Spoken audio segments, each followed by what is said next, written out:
class. Okay, I'm recording now. Okay. So therefore, he was remembering even at that time when I was in lamentation, when I was completely even not willing to even fight. So it was Krishna who, completely bridged my misery, and he was able to convince me to fight. And beyond, much more beyond that, he gave me the understanding of the Bhagavad Gita. So therefore, he was able to cross over it, tarantite, like Maya Metam tarantite, cross over material energy. In the same way, cross over the entire Kaurava army. And then he continues to remember. He goes even beyond, before the Mahabharata. And only by his grace was I able to regain the cows and also collect by force many helmets of the kings, which were bedecked with jewels that were sources of all brilliance. So this is a pastime in the Mahabharata before the war. This is the time when, when the Pandavas were already gone to the forest. They were already banished to the forest.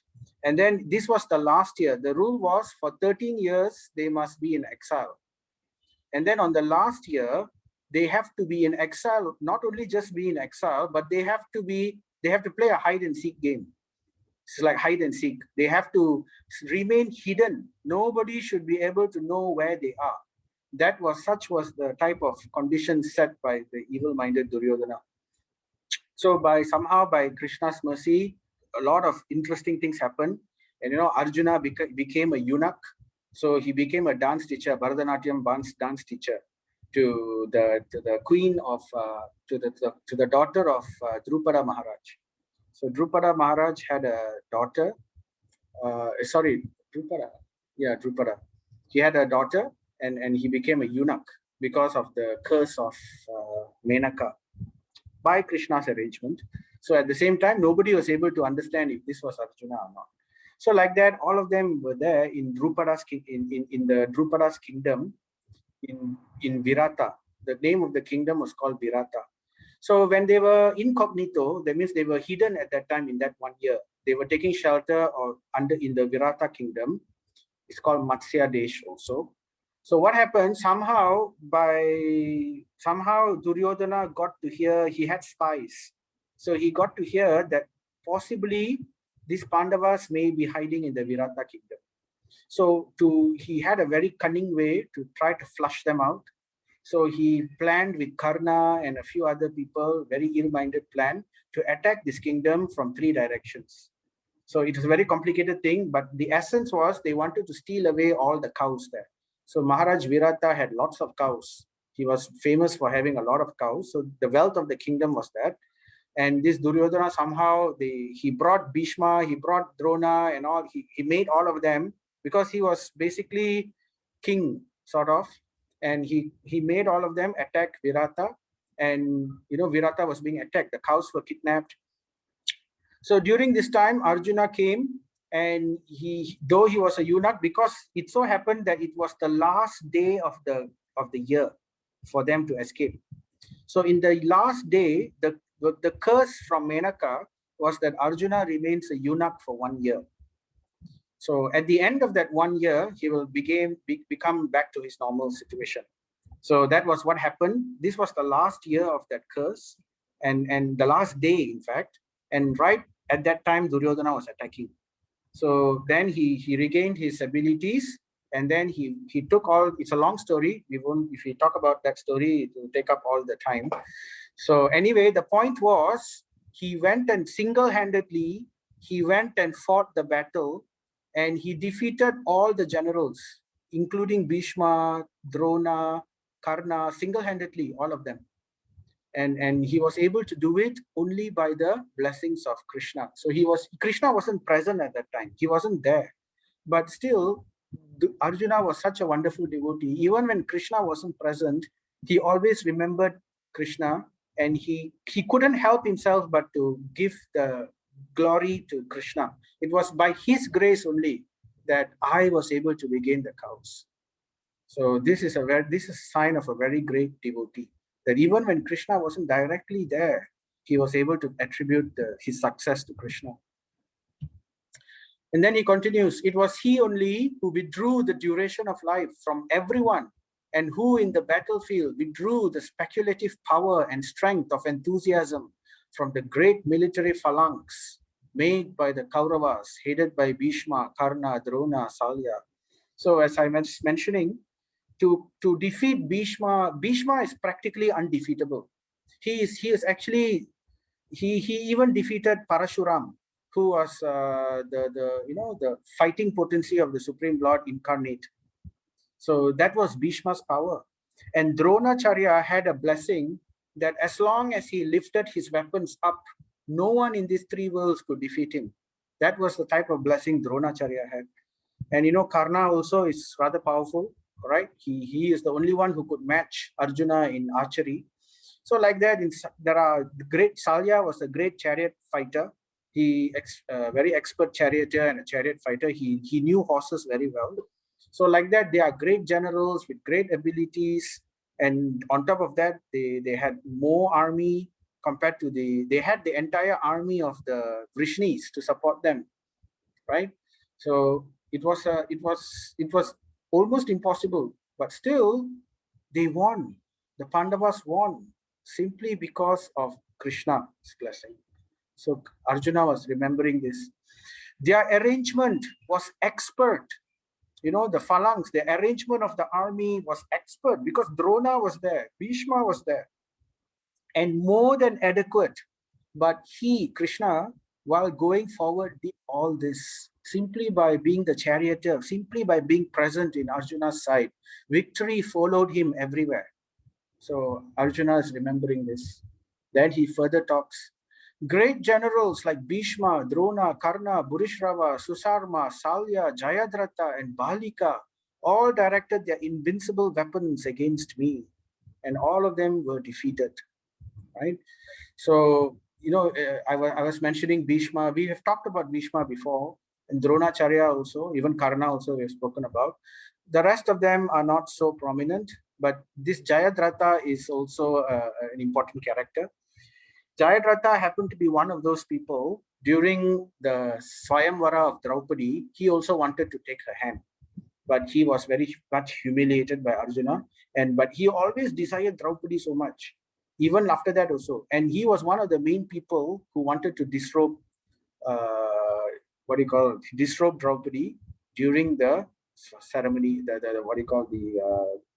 gambling match. So Jayadratha never lost his lust for Draupadi. And even after they were banished, what happened was the Jayadratha continued to harass Draupadi in the sense that he sent a messenger to Draupadi's house in the jungle. When the Pandavas were not there at one point of time, the messenger would come and will pass messages from Jayadratha to Draupadi. And the messages were very, they were very rude. They will say, Draupadi, you are so beautiful. Your husbands are paupers. Why don't you abandon them and come to me? I am much more better. In that way, he will glorify himself and he will entice Draupadi. But Draupadi will just ignore him. But once it happened that he was going on, this Jayadratha was on his way to one place to get married. He had several wives. So he wanted to get married to another wife. On the way to that marriage ceremony, he happened to pass by the forest area where Draupadi and the Pandavas were staying. And he happened to know that the Pandavas were not at home at that time. So he couldn't resist but to detour a little and go and meet Draupadi. And when he did, Draupadi scolded him terribly. He said, you are shameless. You are like a dog next to my husband's. You are like the hyena who only comes when the lion is not in front. So like that, all kinds of horrible things she said to him.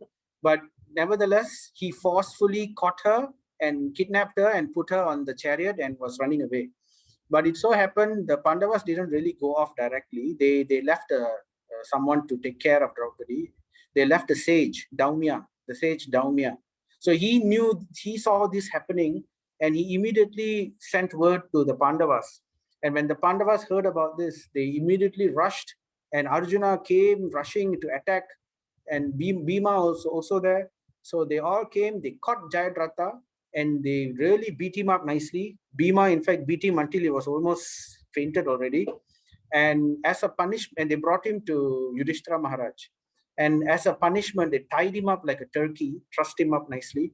And what they did was they shaved off all his hair, like similar to what they did to Ashwatthama later on. But they shaved off all his hair and left just 3 strands of hair, just 3 strands of hair, just to humiliate him. They didn't want to kill him because Yudhishthira Maharaj said, no, we shouldn't kill him. He is, after all, our relative. And then Draupadi also, being soft-hearted, she also said, no, no, don't kill him. It's okay. He only, after all, wanted me, but I know it's wrong, but what to do? I cannot let him die because of that. So therefore, they took a vow before that to kill him. So therefore, they had to do this to humiliate him in order, and they made him, and trussed up like that. They brought him to all the different kings, and presented this Jayadratha shaved head and tied up like a, and presented to him as the slave of Yudhishthira Maharaj. And after that, he was let loose. He was released. So humiliated, this Jayadratha, he couldn't go back home and forget his marriage ceremony also. So he went straight to the Himalayas, and out of his extreme anger and trauma, he did extreme austerities. This is austerities in the mode of passion and ignorance. So he did this austerity, and he invoked Lord Shiva, and he got these blessings from Lord Shiva, that he wanted from Lord Shiva. He wanted to kill the Pandavas, but Lord Shiva said, I cannot give you that blessing, because the Pandavas are protected by none other than the Supreme Lord himself. So I cannot grant you that blessing. So then he kept insisting. Then he said, okay, what I can do is I can give you the blessing that at least once you will not be, the Pandavas will not be able to overcome you. So, because Jayadratha was overcome, that's why this humiliation came about. So he asked that blessing, at least give me the blessing that when I want to, at least once in my life, I will be able to single-handedly resist all the Pandavas. And then Lord Shiva granted him this boon. And on top of that, he also wanted the boon that I want to, since I've got Lord Shiva here, let me go on and ask another extra thing. So he asked for, like how the demons will ask for immortality. So similarly, he said, he didn't ask for immortality, but he said that whoever kills me, nobody should be able to kill me, because the person who kills me, they themselves will die. So, his mind was like that. He thought that if there is danger to me, I wouldn't go into a situation where I am going to be in danger. So therefore, he thought everybody is like that. Because, this Jayadratha is a bit of a coward at heart. Later, we will realize how he is cowardly also. So therefore, he got this blessing that if anybody were to kill him, if his head was ever to fall on the ground lifeless, then the person who caused that to happen to Jayadratha will also die. His head, the person who killed Jayadratha, his head will explode into smithereens. So that was the type of blessing that he got, very similar to Vrikasura. So therefore, he got these 2 blessings and he went back. So then during the Mahabharata war, he didn't use this yet. But where he chose to use this? He chose to use this when Abhimanyu was trapped. When Abhimanyu, the son, the young teenage son of Arjuna, was trapped in the cunning circular formation set by all these Kauravas, when he was single-handedly fighting so many people in a very, very unfair manner. So at that time, Jayadratha chose to use his power and ability to stop the Pandavas from intervening to save Abhimanyu. So this is what he did. To stop the parents to come and save the child, that time only he decided to use this ability of his. So that's the problem. So then what happened? At that time, he was able to, and then due to this, Abhimanyu died. And Arjuna became so angry with Jayadratha, he said, next day, he said, I will kill this person. So, there was a big plan by the Kauravas to protect Jayadratha. And they protected him so well and continuously engaged Arjuna and somewhere else, because Arjuna took a vow, if I cannot kill Jayadratha, by the end of the day, I will die. So that became the strategy, the sole strategy of the Kauravas during the Mahabharata war at that time. But again, by Krishna's mercy, somehow they managed to corner Jayadratha, and Arjuna was going to kill, but Krishna intervened. He didn't want Arjuna to die, because if Arjuna were to shoot the arrow that kills Jayadratha, when Jayadratha falls down dead, lifelessly, uh, he will be the person who caused that to happen to Jayadratha, his head will burst into smithereens.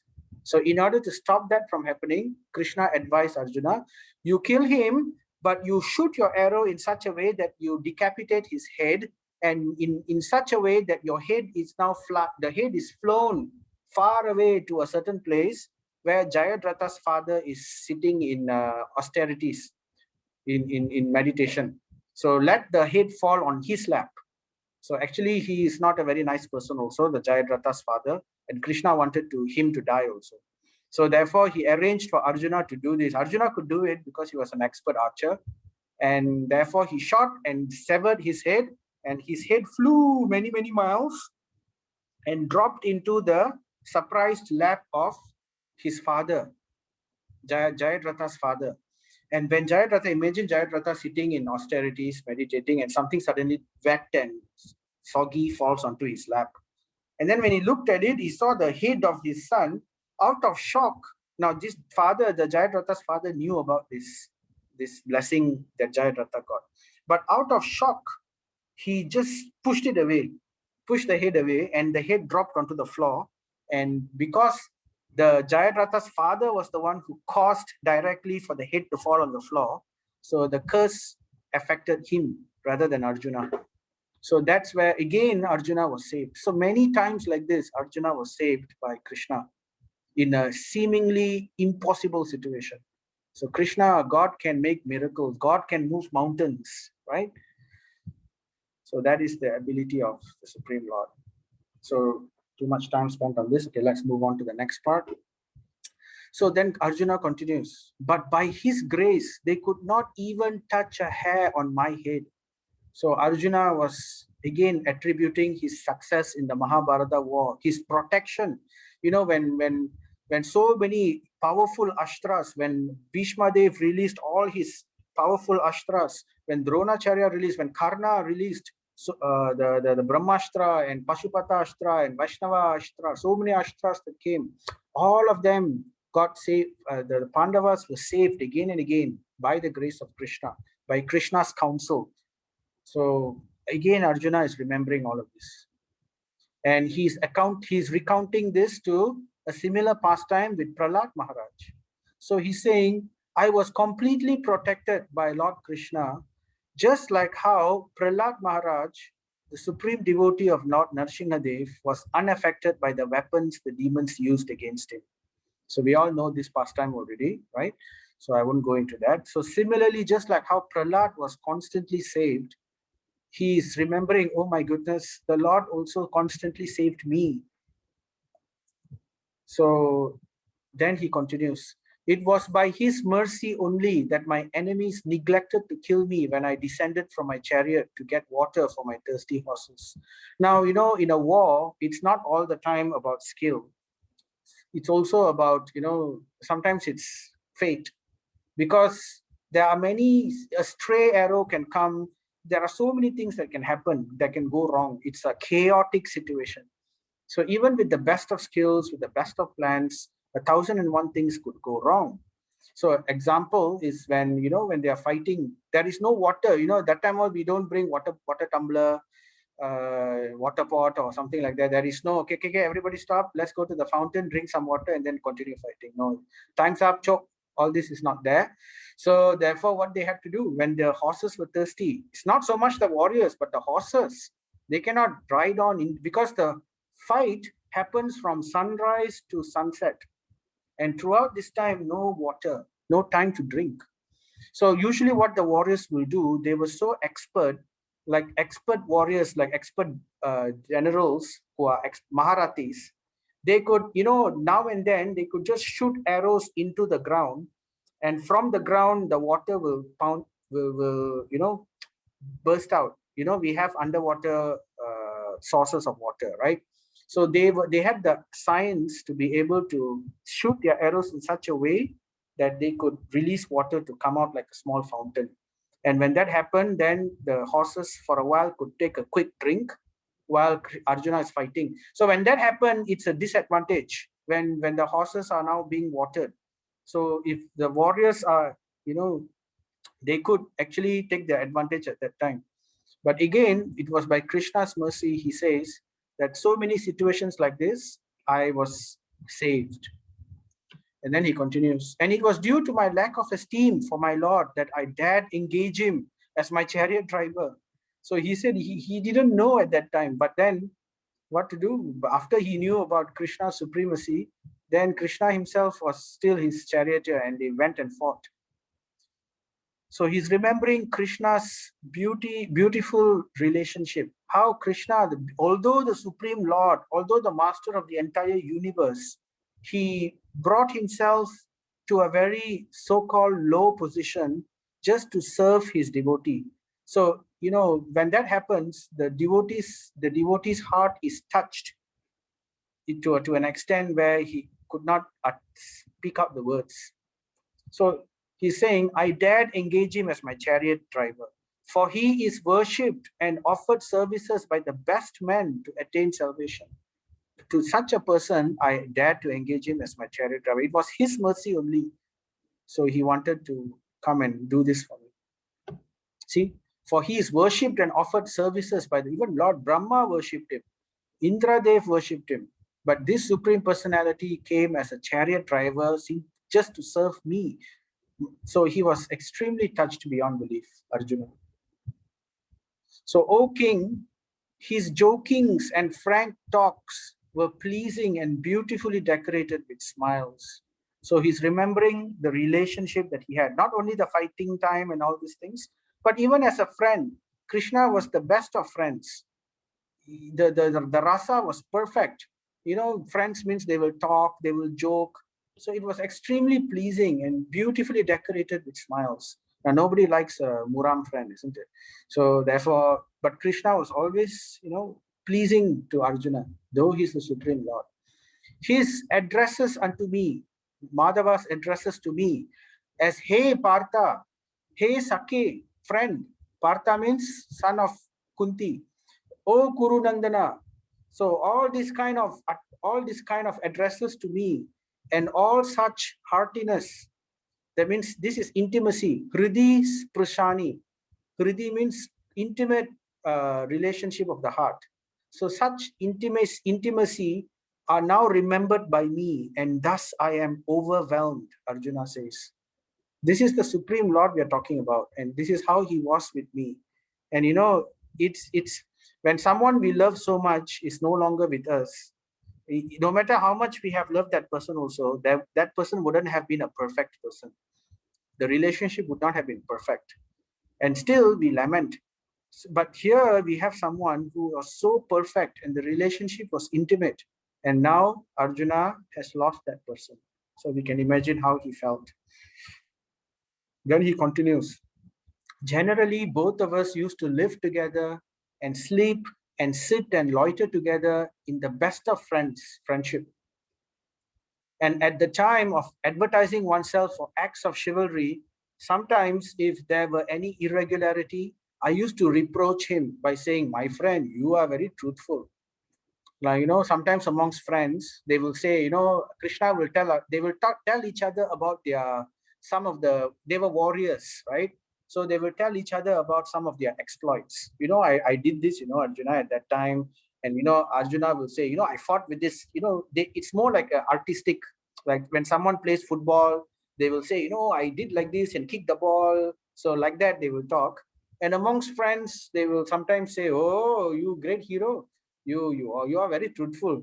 If Krishna were to tell Arjuna at that time, I kicked the ball and then the ball flew into a hoop and turned and came back and rotated like that and came to a still. So we might think, oh, okay, you're over embellishing. So like that, he might have spoken like that to Arjuna. Arjuna is recounting, I would have spoken like that to him. So this is his mercy. Even in those hours when his value was minimized, So Arjuna is talking about himself. He used to, minimize Krishna's value at some time out of joking friendship. He, being the supreme soul, used to tolerate all those utterings of mine, excusing me exactly as a true friend excuses his true friend, or like a father excuses his son. So that's also something. The parent will always excuse the child. Sometimes the child will say extremely hurtful things. So they will come, they may have said terrible things in the various situations, but the parent will never keep a grudge. They will feel hurt maybe, but then they will never keep a grudge. They will never, put the child in such. This is the beautiful relationship between these Vatsalya ras, right? So like that, Krishna was always like this, being the supreme personality of Godhead. He excused everything that I did. So, O Emperor, now I am separated from my friend and dearmost well-wisher, Sakya Priyena, my dearmost friend. Sakya means friend, Priyena means dearmost of the heart. Suhurda, Purushottama, this Purushottama, who is that friend? That friend is none other than Purushottama himself. Then Arjuna says, and therefore my heart is vacant, sunya, of everything. So then Arjuna goes to the next point of his narration. He tries to reply further all the things that Yudhishthira Maharaj has asked. He's very dejected. Then because Yudhishthira Maharaj asks, how are the Vrishnis and all that. So now, after telling Krishna is gone, then he tells, in his he now tells what actually happened to them. So Arjuna says, in his absence, I have been defeated by a number of infidel cowherd men while I was guarding the bodies of all the wives of Krishna. So after Krishna's departure, there were no male members in the Vrishni dynasty already, except one or two very old people, right? So it was only Arjuna was there. So many of Krishna's wives, many of them committed sati. They entered into the fire together, like Rukmini, Satyabhama, all of them entered into the fire and they departed together with Krishna. But some of the other wives, like, Krishna had 16,108, the 108 are a bit special. Sorry, the eight are special, the Ashtabhartya. I remember we discussed this previously also. Whereas the 16,100 wives were basically those who were kidnapped by Baumasura, who were saved by Krishna. And amongst them, so some of them also entered the fire, but some didn't yet. So at that time, what happened? Some infidel cowherd men. That means these were non-Aryan. Infidel means non-Aryan. That means they were not following the Vedic path. These were barbarians who happened to herd some cows. They were looting the place and they came and attacked me, and somehow they defeated me. So here's Arjuna telling, such a great warrior I could even defeat Lord Shiva at one point of time. But now I am simply defeated with the same Gandiva bow. I'm defeated by these non-Aryan, these barbaric people who don't even understand the art of war properly. And I was defeated by them. So Arjuna is saying. Now, how did this happen? So actually, Vishwanath Chakravarti Thakur, he explains to us, he quotes verses from the Vishnu Purana and also from there was another Purana which he quotes. Basically, he's telling how this happened. How could Arjuna have been defeated? So the understanding was some of these queens of Krishna in their previous lives, not all of them were from the spiritual world. Like some of them were, like Satyabhama, Rukmini, and all them. Those ladies were from the spiritual world, yes. But not all of them were. Just like the gopis. The gopis also, not all of them in the Bauma Leela, in the earthly pastime, were from the spiritual world. Some were from the heavenly planets, and some were sages in previous age who wanted to have this kind of relationship. Remember when Lord Ram came? So the sages of Naimisharanya were so attracted by Lord Ram's beauty, they wanted to have Madhurya relationship with Lord Ram. Lord Ram said, no, I'm Maryada Purushottama this time. I only have one wife. You come next time to satisfy all of you. I'll come as Krishna. That time you can become gopis. So like that, some of these queens were heavenly damsels. So there were this bunch of heavenly damsels who, in their previous birth, what happened was they happened to serve. There was a guest. They happened to serve a guest. This guest was Ashtavakra Muni. Now, this Ashtavakra Muni, the name itself, Ashtavakra, means bent in 8 ways. He was a bit deformed due to some kind of disease or bone disease. He was a great Muni, but he was deformed in 8 places. So therefore, he walked in a very funny gait. So, these ladies of heaven, being so beautiful and everything, though they were respectful of the Muni and all, but amongst themselves, sometimes they will laugh and joke and make fun of the Muni. So this Muni got to hear about it, and though he was well served by them, he got upset and he cursed them. He cursed them that in your next life, you will actually, sorry, before he cursed them, initially he was very pleased with them because they worshipped him nicely, they served him nicely. So he actually blessed them that you will get the Supreme Lord himself as your husband. But after that, when he caught them laughing behind his back at his gate and everything, so then he cursed them. Though you will get the Supreme Lord as your husband, I curse you that you will be kidnapped. You will be kidnapped by low-class people. So that was his curse. And then these maidens, the heavenly maidens, they realized their mistake and they begged pardon from him, and they groveled at him, and they really begged. And Ashtavakra was pacified. And then he said, okay, I'll modify the curse a bit.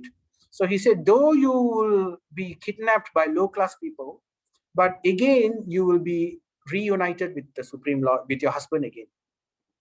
So that was the curse. So what happened was,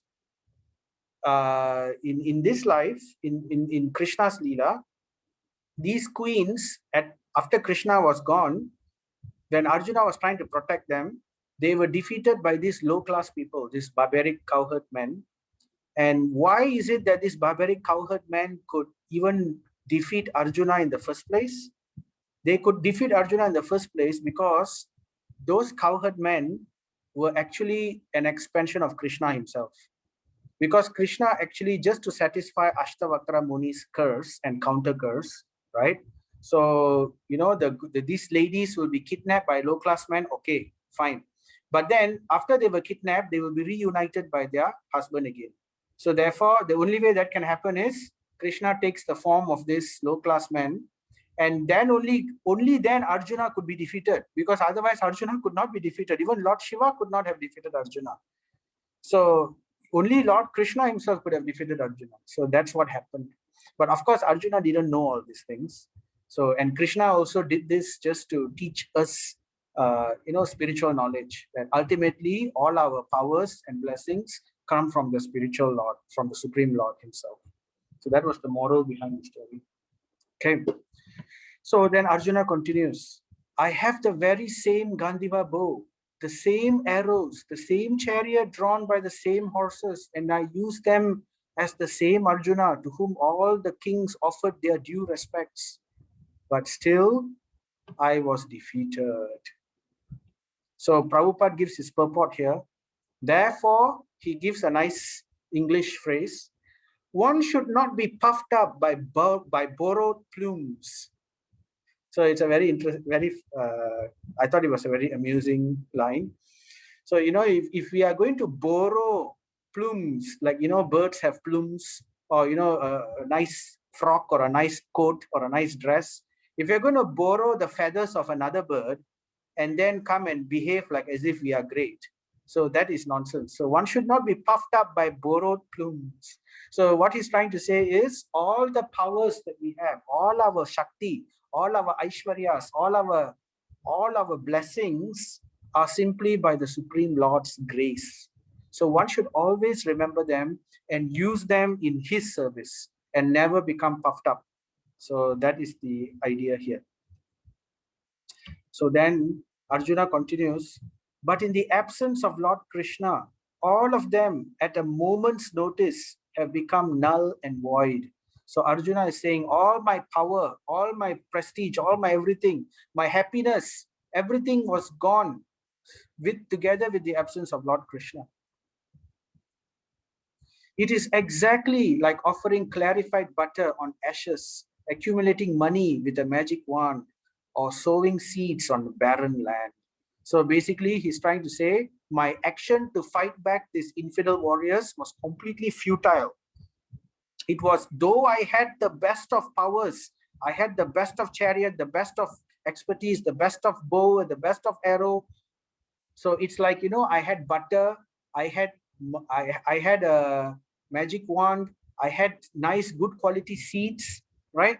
But because Krishna was missing in the picture, it was like as if I threw the butter into ash.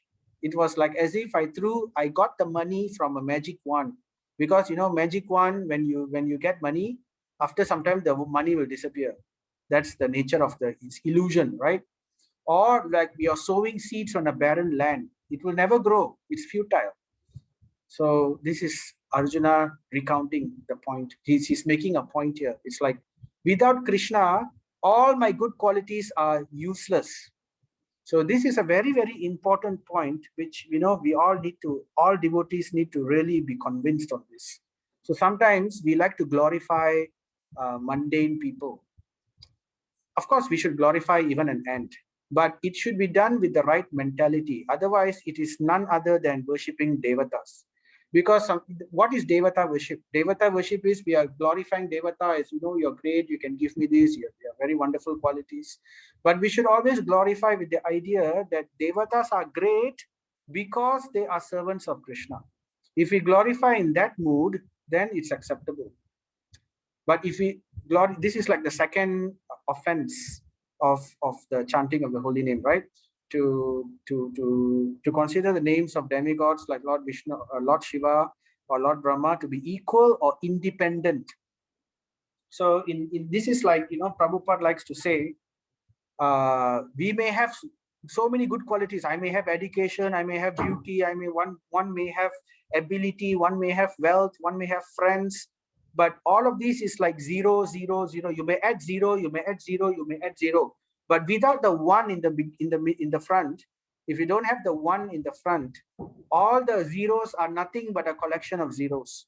Some people may have 10 zeros, some people may have 3 zeros, some people may have 4 zeros, or hundreds of zeros, but they are simply 0 unless we add the one in front, and that one is Krishna.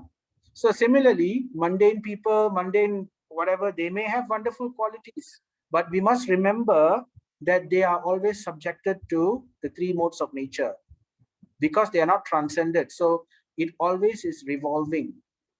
So it's not fixed. So these qualities are only to that extent only, without Krishna. Add the Krishna inside, and then those qualities become glorious, like Arjuna was.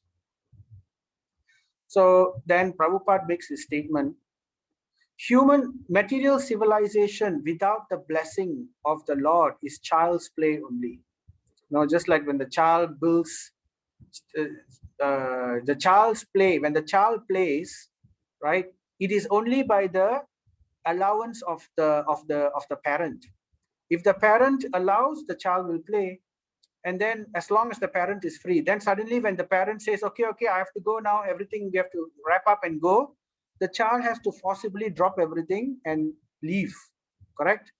So, and then time and tide will wash away all traces of that child's play. So similarly, human civilization and all activities thereof must be dovetailed with the supreme blessing of the Lord. And without this blessing, all advancement of human civilization is like decoration on a dead body. So advancement, just like the point I was making, all simply a collection of zeros. We may have scientific advancement, we may have economic advancement, we may have social scientific advancement, all are zero if we do not acknowledge the Supreme Personality of Godhead. So that's the peace formula, isn't it? If you remember chapter 5 Bhagavad Gita, Bhaktaram Yagnatapasham, Sarvaloka Maheshwaram, Suhurta Sarvabhutanam, Shantim Mam Richati. So that is the Nyatva Mam Shantim Richati. So that means Krishna is the source of everything. He is the person to be. If one understands that, then one attains real peace. So then Arjuna continues, O king, you have asked me about our friends and relatives in the city of Dwaraka. I will inform you that all of them were cursed by the Brahmanas. So this story I have already recounted previously. So to save time, I won't mention it again. The cursing of the Brahmanas, the cursing of the Vrishni dynasty, and how the entire Vrishni dynasty met their death. So there were two curses actually. One curse is by Gandhari, because when Gandhari saw that all her 100 children were killed, she cursed Krishna. She said, all this is due to your machinations, Krishna. It was your desire. And because of this, in a moment of weakness, Gandhari cursed Krishna. So then Gandhari said, I also curse you. You also will, because you do not know the pain that I have gone through. 100 sons killed in a horrible manner for a chaste woman, that is extremely painful. The pain is unbearable. So out of that, she cursed Krishna. You also will feel the destruction of your entire dynasty. So like that was one curse. And Krishna accepted it. Yes, okay, I need an excuse to exit. So therefore, I should take this curse and use it as an excuse. And the other curse was from the curse of the sage, where, Shamba, it came from Gandhari's curse only, but Gandhari's curse alone wasn't powerful enough sufficiently. But what it did was it made the situation such a way that the behavior of the Vrishni dynasty attracted the curse of sages. So then both curses acting together became very powerful to destroy the entire Vrishni dynasty. So anyway, we won't go into that. So we know the story. We discussed this before already in the previous chapters, right? So and then Arjuna continues, and as a result, they all became intoxicated with wine made of putrefied rice and fought among themselves with sticks, not even recognizing one another. So this pastime I had recounted in detail in few chapters ago. So no, within this chapter, last chapter, last chapter or this chapter, but in the earlier classes. So we will move on. So Arjuna is saying, now all but 4 or 5 of them are dead and gone. This is the entire destruction of the Vrishni dynasty. Factually, this is all due to the supreme will of the Lord, the personality of Godhead. Sometimes people kill one another, and at other times they protect one another. So that's the nature of the world, the nature of providence. So Arjuna is now philosophizing a little. Why he's able to philosophize is because he has already understood the Bhagavad Gita. So therefore he's philosophizing. So Prabhupada is telling, the surest way to the path of peace, therefore, is dovetailing everything to the established rule of the rod. So that's why I was mentioning earlier the verse, Bhaktaram Yajna Tapasham. All sacrifices, all penances, all austerities, the main benefactor is the Supreme Lord. So unless one keeps him in mind, everything else is not going to work. Every other concept, philosophy, science, it's not going to work unless it is in line, it's dovetailed. The word used here is dovetailed. Everything to the established rule of the Lord, in line with the Lord's version. So that we have to be careful, right? Because sometimes, anyway. So the established rule is that whatever we do, whatever we eat. So how do we do this? How do we dovetail everything to the established rule of the Lord? So the method, the formula is given to us by Krishna in Bhagavad Gita chapter 9. Yat karosi yat ajnasi yat tapashmi. What that was anyway. The established rule is that whatever we do, whatever we eat, whatever we sacrifice, yat karosi ajnasi yat karosi ajnasi yat tapash. I can't remember now. Okay, never mind. Whatever we sacrifice or whatever we give in charity must be done to the full satisfaction of the Lord.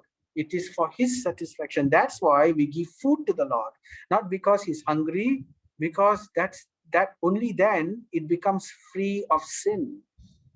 Only then it will actually make a difference. So like that, work also should be dedicated to the Supreme Lord.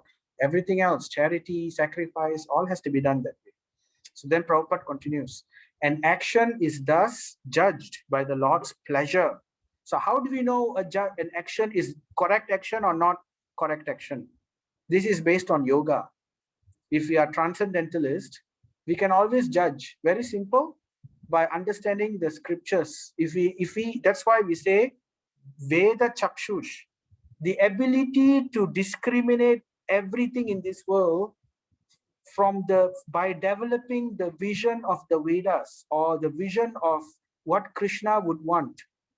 So that is the reason one has to hear. So when we hear, we can slowly develop the eyes to see. By hearing, we will get the eyes to see. And when we get the eyes to see, what can we see? We can understand the difference between what is correct, what will please Krishna and what will not please Krishna. So an action is thus judged by the Lord's pleasure or displeasure. There is no room for personal whims. We cannot say, I think that this is the case. No. If we do not have the eyes to see the difference, then we have to take counsel from someone who does. So therefore, we have the guru system, Siksha, Diksha, and all that. So, but ultimately, we should also develop the same ability. Then only we can actually remain in yoga. So when we do that, then it becomes yoga karmasu kaushalam, or actions performed which are linked with the Supreme Lord. That is the art of doing things perfectly. That is devotional service. That is yoga, the perfection of yoga, the perfection of work. So that's Prabhupada's statement here. Very important point, I thought. And this is something we all have to really, really imbibe. Actually, there's no room for personal whims. We cannot, it has to be, everything is right or wrong according to scriptural understanding only. It is simply our lack of understanding if we do not know the right things to quote or whatever. But the more we hear, the more we can, or by the more we associate, more importantly, the more we associate with great devotees, then we can also, by their blessing, develop this Veda Chakshu, or the eyes to see. So, O King, Arjuna continues, just like as in the ocean, the bigger and stronger aquatics swallow up the smaller and weaker ones. So this is the way the world works in the material world. We say it's a dog-eat-dog world, right? Or we say the rat race. There's always a bigger fish. One fish will eat another fish will eat another fish, another fish will eat another fish. So it's always going on. So this very mentality of lording it over the material nature is the root cause of conditioned life, Prabhupada explains. Why is the world created like this? Because the jiva wanted to, at one point of time, have lordship. He wanted to have lordship. Lordship means he is bigger and somebody is subordinate. So to accommodate for this desire of the jiva, such a world is created, right? To give facility to this Lord, so-called material lords, the illusionary energy of the Lord has created a disparity between conditioned living beings, where there is always the case, something is bigger, something is more powerful, and they will oppress you, and you will in turn we will in turn oppress someone else. So like that, this endless cycle goes. So we must remember, if at all we feel we want to, become master and everything, this is due to our fundamental desire to lord over something. So that we have to give up. So then only we can develop a proper Veda Chakshus. So therefore, this disparity is created. But in the spiritual world, there is no struggle for existence, because everyone there exists eternally. No one has to struggle. Why? Struggle is only there if we have to live, isn't it? But in the spiritual world, there's no death. So there is no struggle, right? One doesn't have to struggle for existence. One exists by the pleasure of the Lord. And there is no disparity also, because this wanting to lord over someone's mentality is not there. Why? Because everyone wants to only render service to one person. They don't want to become Lord. They all want to become servant. So that's the secret. That's the change. That's the paradigm shift in our consciousness that one has to make in order to escape from this material world. So it is going to, okay, time's up actually. Just give me a few more minutes. And as a result, they all became intoxicated with wine. Oh no, I finished this already. Okay. And so also the Supreme Personality, no, I didn't finish. I didn't finish this. And as a result, they all became intoxicated. Just like how, this point here, just like in the ocean, the bigger and stronger aquatics swallow up the smaller and weaker ones.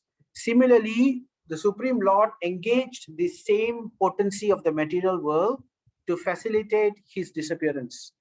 So, and as a result, the Vrishnis, they all became intoxicated with wine. And therefore, when they fought each other, the more powerful Vrishni will kill the less powerful Vrishni, and another more powerful Vrishni will kill that Vrishni. So like that, in the end, all of them died, right? Of course, except Balaram and Krishna. Balaram meditated and he disappeared. Lord Krishna, he disappeared in a very interesting manner, which we already talked about. And so also the Supreme Personality of Godhead, to lighten the burden of the earth, has engaged the stronger Yadu to kill the weaker Yadu, and the bigger Yadu to kill the smaller Yadu. So the same example is given here. So now Arjuna, this is a very important point here. This verse is very interesting verse. If we can all really put our attention to this verse. Now I am attracted to those instructions imparted to me by the personality of Godhead, Govinda. So Arjuna is telling, after initially when he met Yudhishthira Maharaj, he was the very soul of dejection. Such an unprecedented dejection no one has seen in Arjuna. But as he started telling Yudhishthira Maharaj, what he was telling Yudhishthira Maharaj, he was basically telling Krishna Katha. So as he was recounting to Yudhishthira Maharaj Krishna Katha, he was describing Krishna's Nama, Rupa, Guna, Leela. And he was remembering the Srimad Bhagavad Gita instructions also he was remembering. So as he was recounting, something very amazing started to happen. So Arjuna, initially he was saying, I'm feeling very vacant, I'm feeling very lost, I'm feeling dejected. So now Arjuna is saying, now I am attracted to those instructions imparted to me by the personality of Godhead. Basically, whatever that Arjuna has heard from Krishna in the Bhagavad Gita. So we can understand the Bhagavad Gita is very, very important when we are also faced in similar situations. And as a result of taking shelter of Bhagavad Gita, or even remembering Krishna's Nama, Guna, Rupa, and Leela, this is what happens. Because they are impregnated with instructions for relieving the burning heart in all circumstances of time and space. What is happening to Arjuna? Arjuna starts remembering Krishna. He remembers the instructions of the Bhagavad Gita. Why the instructions of the Bhagavad Gita are special? Because they are able to relieve the burning heart in all circumstances of time and space. So that's why Bhagavad Gita is very soothing. When we go for funerals, when someone is in difficulty or whatever, right? When someone hears attentively, they will feel soothed. They feel that they are, whether they hear Bhagavad Gita or even they chant Hare Krishna, they feel there's a difference in their heart. They find themselves soothed. And this is true. I can tell you that this kind of, many of us have felt this many of us have actually experienced this, I'm sure. I can remember a few times where I had felt in the depths of misery, and when we do this, it actually made a huge difference. I can just share a bit, just a little bit. My one of my children, my son Parikshit, last time when he passed away, before he passed away, so before he was born, it was he was diagnosed within the womb itself. There was a worry, very big concern. And at that time, my wife was in Penang, I was in KL. And I was supposed to travel to Penang because there she was going to deliver. And we already knew there was some problem because Parikshit, he had a hydrocephalus, the fluid in the brain was pressuring the brain in such a way that the head became big, and it was pressing the brain. So it's creating a big problem. So we were very worried what's going to happen. Tomorrow was the delivery. So in a few days' time. And I was living alone. This was 2000, I cannot remember, 2009. Yeah, around that time. So, and I went to the temple once, and I remember how I felt. It was very heavy in my heart, you know. And then I just sat in front of the Lord, and I just started singing kirtan with the harmonium. Nobody was there. It was just alone. And I did it about like an hour. But after that, you wouldn't believe. I telling you, I can remember that point. You wouldn't believe that heavy feeling was gone. It's not like the problem was solved. It's not that, suddenly I know things will become fine. It's not like that. But nevertheless, that heaviness in the heart was just gone. I felt light. So it was rather amazing, and I would always remember that time. So just sharing a little so that, I'm sure all of you also have had many, many other times, much more than me. So the point is, it works. It really, really works. So Prabhupada says the Lord's appearance within the mind of the devotee can at once drive away the miserable material effects. So this is what happens. When we chant the names of the Lord, when we hear the pastimes of the Lord, when we sing the past glories, anything, chant, hear, whatever, the Lord actually manifests in the mind. We heard about this also in Bhishma Dev's pastime, in Bhishma Dev's departure. How, in chapter 9, we said, the Lord, when Bhishma Dev was remembering the Lord when he was departing, the Lord actually manifested in the mind. Physically, he came in the mind. So again, Prabhupada is mentioning this point. So because of that, where there is the Lord, there is no room for misery.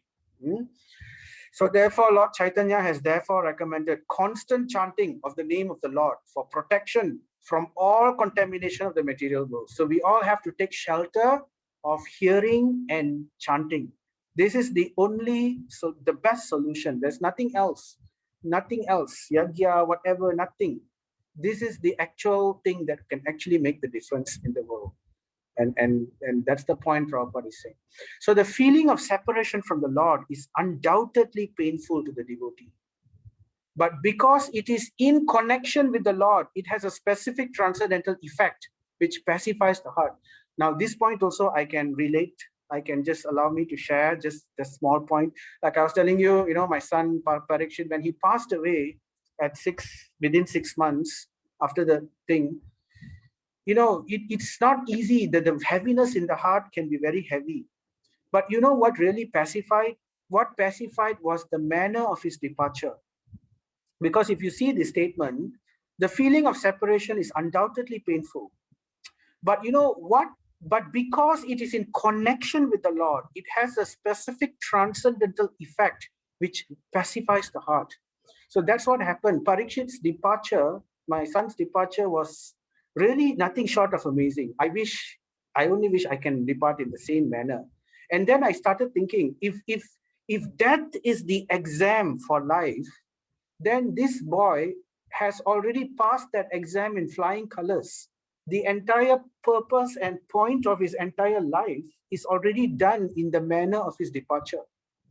So, there were so many devotees in the hospital, in the ICU unit itself, and there was already 7 days constant Bhagavatam going on in the ward, and there was, deities were there, Shalagram Shilas were there, so many, everything was there basically, and devotees were there, and we were all surrounding him and chanting when he finally departed.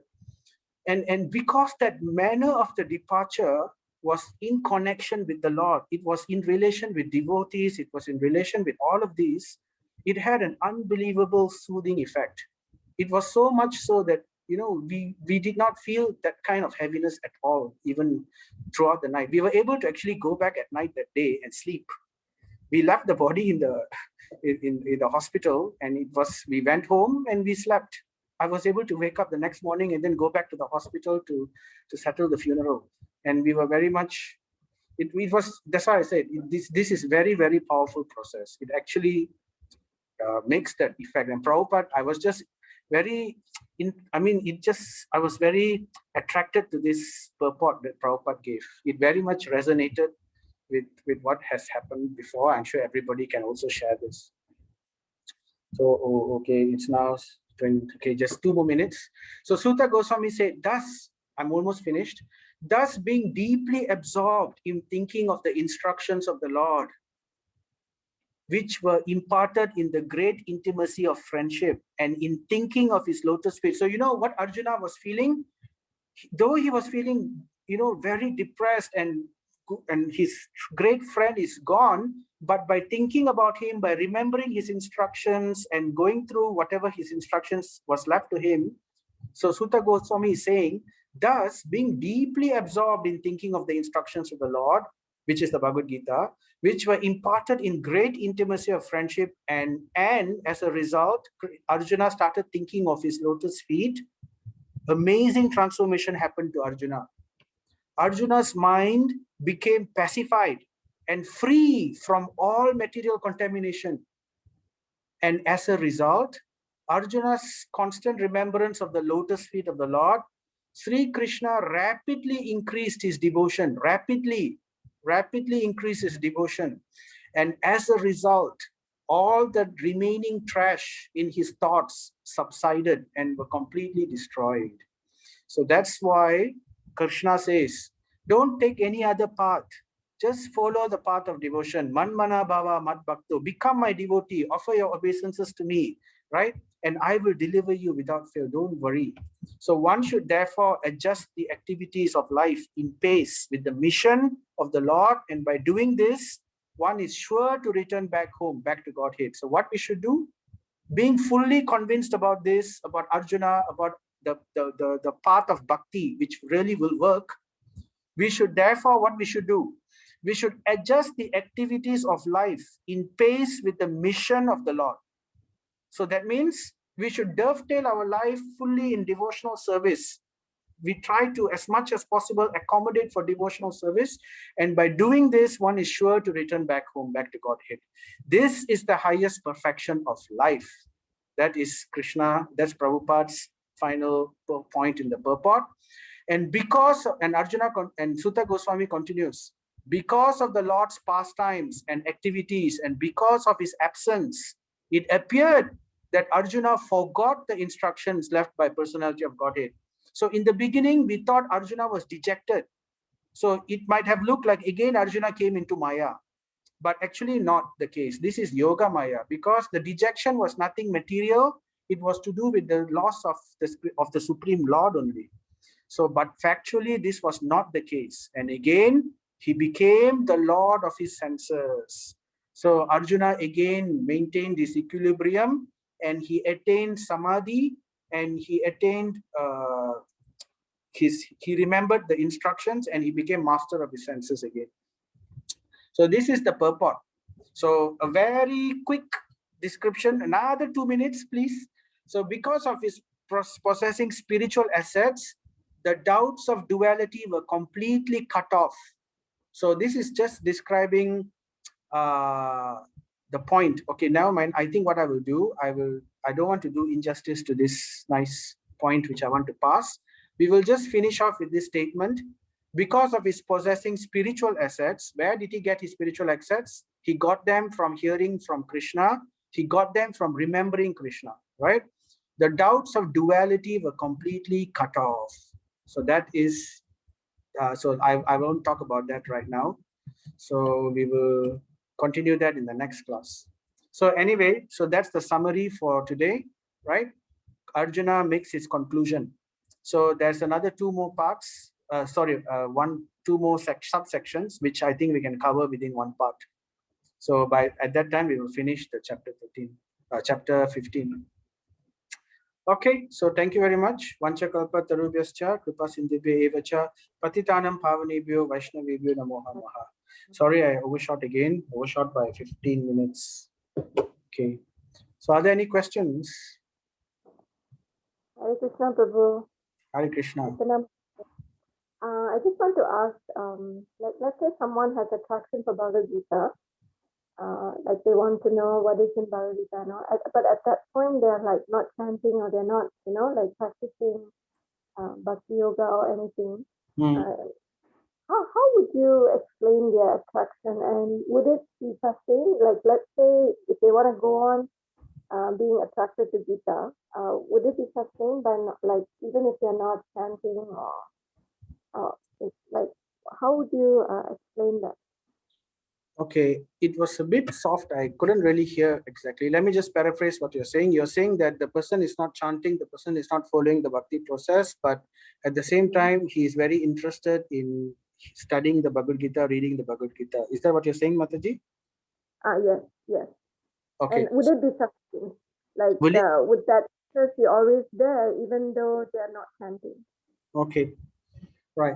So actually, when we say chanting, chanting can also be reading scripture. So, I mean, Guru Maharaj has said like that, and Prabhupada has also said like that. So even Bhagavad Gita, if they are just starting to read Bhagavad Gita or just reciting Bhagavad Gita, it will definitely be, it is considered kirtanam. So it will help them. But the only problem with that is it may not be regular because one needs to do it regularly. So unless one takes up a regular thing, then only you can see steadiness. Otherwise, it will work for a while and then, but nevertheless, it's never a loss. So in some way, it's like giving prasadam. If we give prasadam to someone, their journey is already begun. So in the same way, if someone even once, in fact, the Gita Mahatmya glorifies, if even once someone reads a verse from the Bhagavad Gita, they actually already started their transcendental journey. So we can encourage them to further add on the chanting. We can say, it's the same thing like us also. We don't just rely on one process. We take shelter of many devotional angas, like we follow Ekadasi, we follow chanting, we worship Tulasi, we worship deities, we eat prasadam. So all of them together it'll be very powerful. But even if one takes shelter of one of them, potentially it will be able to, depends on their faith. It may definitely there is no loss. Definitely there is all to gain. But it is always good if we can add on other things as well. Okay, because I remember, thank you, Prabhu, that was very nice explanation. I remember with Prabhu when I attended his Bhagavad Gita class, he would, after some, he would actually make us chant one round before he started class. So at that point, I never knew anything about chanting, but I was willing to take it up. I had no qualms about it. So, and eventually, it became a practice. So that's why I was thinking whether, we could introduce that, like, I have a couple of friends who are like quite regular. They're coming quite regular every week, like online Bhagavad Gita class. Yes. So would it be okay, like, let's say we chant one round or something, like, would Yes, that be yes. offending? No, that will be wonderful. That's actually in all classes, because we cannot really preach. It's not the ability to, we are just instruments, right? The message is passing through us. So what we can do is we can give the holy name to people. So that usually what I do is I at least once, we, like, even Kaishora class or any other class, that's why we say the mantras in the beginning. The Jaya, for me particularly, I feel we must say the Jayasri Krishna Chaitanya, because chanting Gauranga's name is extremely purifying to especially new people. And if you can get them to chant Gauranga's name and also add on some Hare Krishna Maha Mantra, just a little in the beginning, even if you one round is difficult. So it's already potent. Like, let's say we just say Jai Shri Krishna and then we chant Hare Krishna Maha Mantra 1. Yes. So even that is sufficient? Yes. Yeah, okay. Yes. So that will be great. If you can do that, and then together with that, we give Gita, that's the best thing. It's just like this. All programs, like they say, without prasadam, the program is not complete. So like that, it comes together in a package. The best package is with prasadam, with some hearing and with chanting. That is perfect. But sometimes if we cannot, then even one of them will definitely be able to help. Yeah. Thank you, Mataji, for that question. Thank you, Prabhu, for that wonderful explanation. Haribol. Hari Bol. Thank you, Prabhu. Thank you. Thank you very much. So Hare Krishna, if there's no other questions, then we Hare will Krishna. stop here. All right. So all glories to Srila Prabhupada. Prabhupada ki jai. Yeah. Thank you, Prabhu. Hari Bol. Hare Krishna.